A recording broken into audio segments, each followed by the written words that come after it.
Hello friends, welcome to our channel. As a supervisor, as a engineer কীভাবে কাজ হয়, কীভাবে একটা ইন্ডাস্ট্রিতে কী করি আমরা না করি সেই সব তোমাদের দেখবো। অনেকজন ইন্ডাস্ট্রিতে কাজও খুঁজছে, এবার অনেকজন অন্য জায়গায়ও ট্রাই করতে চাইছে, আর ইন্ডাস্ট্রিতে একটু খাটনি কাজও আছে। তো চলো এখন আমি ইন্ডাস্ট্রিতে যাব। আর আমার ইন্ডাস্ট্রি থেকে আমার রুম বেশি দূরত্ব নয়, এই দেখতে পাচ্ছ আমাদের ইন্ডাস্ট্রি, আর এটা হচ্ছে আমাদের রুম, মানে পা বাড়িয়ে দিলে ইন্ডাস্ট্রি। তো এখানে কোম্পানি আমাদের সব কিছু সুবিধা দিচ্ছে। তো চলো, তার আগে আমি দরজা লাগিয়ে নিলাম। আর এইখানে আমাদের বাথরুমের ব্যবস্থা আছে, আর এই দিক দিয়ে সিঁড়ি আছে। তো চলো এই দিক দিয়ে নেমে এবার চলে যাব ইন্ডাস্ট্রির দিকে। এখানে এই ফ্যাক্টরির মধ্যে মিনিমাম দুটো কোম্পানির কাজ হয়। একটা ওটা দেখতে পাচ্ছ সামনে, যেটা ইউনিস্টার, আর এই ডান দিকেরটা এটা হচ্ছে আমাদের কোম্পানি।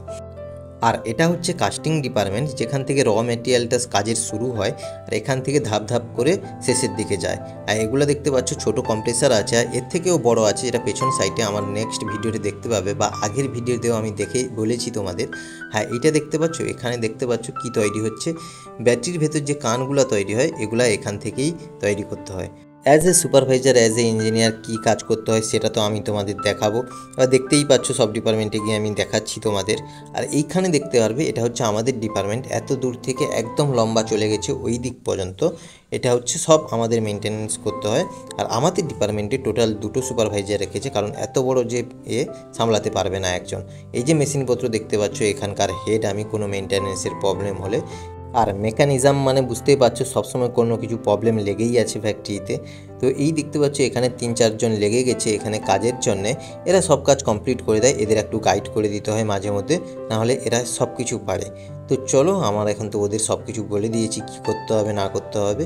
এবার চলো নেক্সট ডিপার্টমেন্টে যাব। এটা হচ্ছে আমাদের চার্জিং ডিপার্টমেন্টে। এই দেখতে পাচ্ছ আমাদের টোটোটা খারাপ হয়ে গেছে, এর টায়ারটা চেঞ্জ হচ্ছে, অন্য কিছু দেবে। তো এইখানে হচ্ছে চার্জিং ডিপার্টমেন্ট। আর এখানে এখন চার্জিং বন্ধ আছে, কারণ এখন প্রোডাকশান লো আছে। দুর্গাপুজোর প্রথম, দুর্গাপুজো আর একটু কাছে এলে তখন আরও ভালো প্রোডাকশান তৈরি হবে। তো দেখতে পাচ্ছ এইভাবে আমাদের চার্জিংয়ে বসে। আর এরপরে নেক্সট ডিপার্টমেন্ট চলে এসেছি, অ্যাসেম্বলি ডিপার্টমেন্ট। তোমরা দেখেই বুঝতে পারছো, এখানে ব্যাটারিগুলো অ্যাসেম্বলি হয়ে চার্জিং ডিপার্টমেন্টে চলে যায়, ওখানে চার্জ হয়, তারপরে অ্যাসিড জল সব কিছু দেওয়া হয়। তো এখানে দেখতে পাচ্ছ সব কিছু এখানে পাঞ্চ করে দিচ্ছে, আর উপরের ঢাকনাটা ওদিকে দিয়ে দেবে। আর এর মধ্যে প্লেটগুলো ভালো করে সাজানো থাকবে। আর তারপরে চলে এসেছি আমাদের কাটিং ডিপার্টমেন্টে। এই ডিপার্টমেন্টে একটু ধুলোধারা থাকে, তাও ছেলেগুলো ভালোভাবে মন দিয়ে কাজ করছে। আর এই প্লেটগুলো ভালো করে কোয়ালিটি চেকও করতে হয়, না হলে ব্যাটারির মধ্যে অনেক প্রবলেমও আসতে পারে। তো অনেকটা কাজ করে ফেললাম, অনেকটা গাইডও দিয়ে ফেলেছি, ঘোরাঘুরিও হয়ে গেছে। এখন চলে যাচ্ছি রুমের দিকে, কারণ এখন মিনিমাম 10:30 বেজে গেছে, কিছুক্ষণ রেস্ট নেব। আর এই নেবুটা দেখতে পাচ্ছ, এই নেবুটা দিয়ে আমি জামা কাচবো, প্লাস এই দেখতে পাচ্ছ জামা কাচাও হয়ে গেছে। এবার জামা ধোয়ার পরে আমি এগুলাকে শুকোতে দিয়ে দিয়েছি। এখন যাব আমি খেতে ক্যান্টিনে, কারণ এখন 11:30 বেজে গেছে, আর আমাদের 11:30 থেকে 12টার মধ্যে খেতে হয়। আর যাদের লেট হয়, নাইট ডিউটি থাকে, তারা 12টায় যেতে পারে বা 12:30টায় যেতে পারে। তো চলো, ফাইনালি তো নেবু কাটা হয়ে গেছে, এদের নিয়ে চলো। আজকে ক্যান্টিনে আমাদের খাবার দিয়েছিল পালং শাকের তরকারি, ডাল আর মাছের ঝোল। তো চলো, খাবার তো কমপ্লিট, এখন আমাকে ঘুমোতে হবে।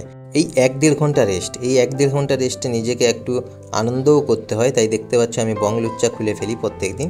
এটা মিনিমাম আধা ঘন্টা বা একটা সিরিজ দেখি, তারপরে আমি ঘুমিয়ে যাই। আর ঘুমানো মানে সেরকম ভালো ঘুমাই না, মিনিমাম আধা ঘন্টা 40 মিনিট এরকম ঘুমিয়ে চলে যাই। এটা দেখতে পাচ্ছ, আজকে হচ্ছে মাসের শেষ দিন। তো এটা আমাকে ডিউটি স্লিপ, কে কত ডিউটি করেছে না করেছে সব এর মধ্যে এন্ট্রি করা আছে। এটা ম্যানেজারের কাছে জমা দিতে হবে, সেই হিসাবে এদের পেমেন্ট দেবে কোম্পানি। তো এখানে যদি কোনো মিসিং হয়, কেউ পেমেন্টই পাবে না, সেটা আবার পরে হিসাব হবে। তো চলো, তারপরে সব কিছু জমা দেওয়ার পরে ফ্যাক্টরিতে চলে এসেছি।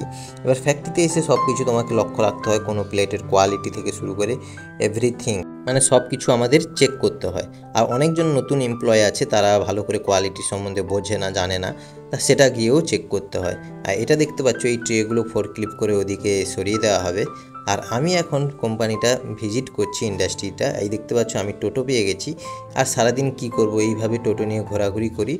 আর এখন প্রোডাকশানের চাপ নেই, প্রোডাকশানের আবার চাপ আসবে কখন, আরও মিনিমাম 4-5 দিন পরে, কারণ এখন একটা মেশিনিং প্রবলেম হচ্ছে। তো চলো, এখন রুমে চলে এসেছি।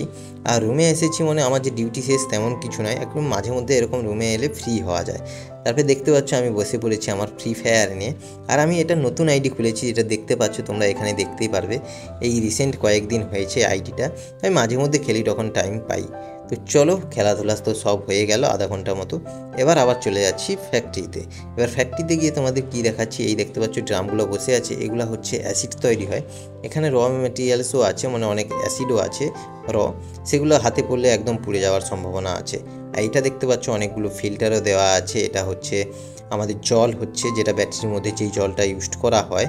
আর এটাতে একদম টিডিএস 0 থাকবে, না হলে এর কোনো জলের দামই নেই, ঠিক আছে। তো এর মধ্যে একটু আয়রন থাকে না। তো ঠিক আছে, এটা তোমরা বুঝতে পারলে। এখন চলো রুমের দিকে রওনা দেব। আর এই আমার কাজ ফিনিশিং করলাম, এখন মিনিমাম 4:30 5টা বাজে, 5টা বেজেই গেছে। আর এরা এখন এই মোটরটা যে খুলছে এটা কমপ্লিট করে তারপরে রুমের দিকে রওনা দেবে। এই দেখতে পাচ্ছ এরকম পোশাক পরে আমি যাই ডিউটি, কারণ যদি অফিসিয়াল কাজ হতো তাহলে আমি ওকে অফিসিয়ালভাবে সেজে যেতে হতো।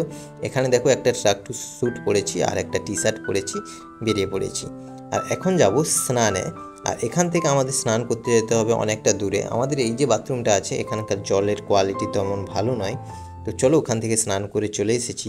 যেই স্নান করে এসেছি সেই বৃষ্টি পড়া আরম্ভ হয়ে গেছে। আমি ভেবেছিলাম একটু বাজার যাব, তারও কোনো উপায় নেই। তো চলো, কিছুক্ষণ অপেক্ষা করার পরে বৃষ্টিটা অনেক কমেছে। তো চলো এখন বাজার থেকে ঘুরে আসি। তো তারপরে ছাতা নিলাম, অনেক খোঁজাখুঁজির পরে অনেক বন্ধুরাও যাবে বলল, তো তাদের বললাম ছাতা জোগাড় করতে। তো পুরো যত 40-50 জন যে থাকে তাদের থেকে জোগাড় করে মিনিমাম 5-6টা ছাতা বেরিয়েছে এতজনের থেকে, তাই আমরা 5-6 জন বেরিয়ে পড়েছি। আর এই হচ্ছে আমাদের অফিস, আর অফিসের সামনে ঠিক হনুমান মন্দিরটাও আছে। তারপরে সিকিউরিটির গেট থেকে আমরা বেরিয়ে এলাম। আর এখানে দেখতে পাচ্ছ এই বৃষ্টিকালে সব জায়গায় দেখতে পাচ্ছ এরকম চুনো মাছগুলো বিক্রি হচ্ছে। এখানে খুব কম দামে চুনো মাছ বিক্রি হয়, যে গ্রামের মহিলারা ওরাই সব পুকুরে পাড়ে আড়ি ধরে, ওগুলাই নিয়ে আসে। তারপরে চলে এসেছি চায়ের দোকানে। এই বৃষ্টির মৌসুমে যদি চা না খাই তাহলে বেকার বাইরে এসে। তো বাইরে আমি বেশি আসি না, মাঝে মধ্যে আসি, তাও যখন আসি এই চা বিস্কিট এইসব খাই। আর মাঝে মধ্যে ওখানে মশলা মুড়ি বিক্রি হয়, ওটাও খেতে দারুণ লাগে। তো চলো, এইসব তো খাওয়া দাওয়া শেষ, এখন রুমের দিকেও রওনা দিতে হবে। আজকে আমি এসেছিলাম জামা কাপড় কেনার জন্য, কারণ আমি সোমবার জল ঢালতে যাবো, মানে তারকেশ্বর। তাই এসে দেখলাম এখানে দোকানদারি সব বন্ধ। তারপরে কি ভাবলাম, তারকেশ্বর যখন যাব আগে একটু উপবাস করেই নিই। তাই আজকে ভাবলাম একটু চিকেন করব। দেখতে পাচ্ছ নিয়ে চলে এসেছি। এবার অনেক রিলসে দেখতে পাচ্ছি যারা চিকেন খাচ্ছে শ্রাবণ মাসে, তারপরে যদি বাবার মাথায় জল ঢালতে চায় তাদের জন্য স্পেশাল কিছু ব্যবস্থা করে রেখেছে বলে বাবা। তো সেই কিছু ভয় না পেয়ে আমরাও রেডি করে ফেলেছি। তো চলো, আজকের ভিডিওটা এই পর্যন্ত। এই রাতের যে আমি খাবার তৈরি করছি এটা ক্যান্টিনে নিয়ে গিয়ে খেয়ে নেব। তো বুঝতে পারলে একটা সুপারভাইজার বা একটা ইঞ্জিনিয়ার বা একটা ডিপ্লোমা ইঞ্জিনিয়ারের কী কাজ করতে হয়। তো চলো, ভিডিওটা ভালো লাগলে তোমরা সবাই সাবস্ক্রাইব করবে। Thanks for watching. আর কেমন ভিডিও চাও তোমরা, কোনো কোশ্চেন থাকলে বলতে পারো। Thanks for watching, by.